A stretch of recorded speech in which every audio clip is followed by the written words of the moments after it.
முன்னாடி நம்ம வாக்காளர்கள் தான் தலைவரை தேர்ந்தெடுத்தாங்க.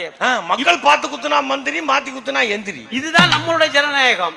ஆமா, இப்ப வீடு வீடா வராங்க, பேப்பர் எடுத்துட்டு வர்றான். இப்போ தமிழ்நாட்டுல கிளம்பிட்டான். உறுதிப்படுத்துறாங்க. ஏற்கனவே ஓட்டு போட்டெல்லாம் உறுதியே ஆகலையா? நாங்க ஆமா நல்லா தானே ஓட்டு போட்டிருக்கோம். ஓட்டு போட்டோமே. ஆமா, புது வாக்காளரை சேர்க்கிறது எப்போது நடக்கும்? அது நியாயம். ஆமா, இப்ப என்ன திருத்தம் பண்ற?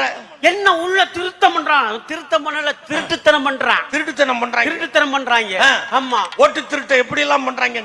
திருடித்தான் நீங்க முதல்ல பிரதமரா இருக்கீங்க.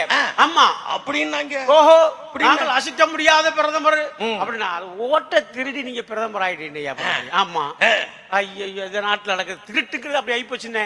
ஆமா, எல்லாத்தையும் திருடுறாங்க. ஓஹோ, எல்லாத்தையும். ஆமா, அதுல ஓட்ட திருடுறது புது வகை. இப்போ ஆமா, ஓட்ட திருடுறது ஒரு வீட்டுக்குள்ள 1500 ஓட்டு இருக்காமுனே. அதுவும் 10க்கு 10 அடி வீட்டுல, 10க்கு 10 அடி வீட்டுல ஊப்பில எத்தனை ஓட்டு வச்சிருக்காங்க? 1250 ஓட்டு இருந்திருக்கு. 1250 ஒரு அட்ரஸ்ல. ஆமா, அதுவும் 10க்கு 10 தான் வீடு. ஆனா அதை விடுங்க, இப்போ ஹரியானாவுல நடந்திருக்கு பாரு. ஒரே வீட்டுல 150 ஓட்டு ஒரு சின்ன ரூம்ல தான் இருக்கு. ஆனா எனக்கு தெரிஞ்சு ஹரியானாக்காரன் ஓட்டு போட்டா பிரச்சனை இல்ல, தமிழ்நாட்டுக்காரன் ஓட்டு போட்டா பிரச்சனை இல்ல. அந்த பிலிப்பைன்ஸ்ல இருந்து ஒரு பொண்ணு வந்து ஓட்டு போட்டு போயிருப்பாருங்க. பிலிப்பைன்ஸ்ல இருந்து? பிரான்ஸா?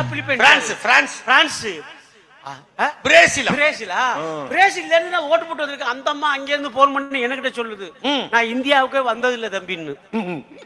இந்தியாவுக்கே வந்தது இல்லையா? ஆனா அது பேர்ல 15-20 ஓட்டு போட்டிருக்காங்க. என்னையா நாட்டுல திருடுறவங்க திருடி போட்டு திருடி இருக்காங்க.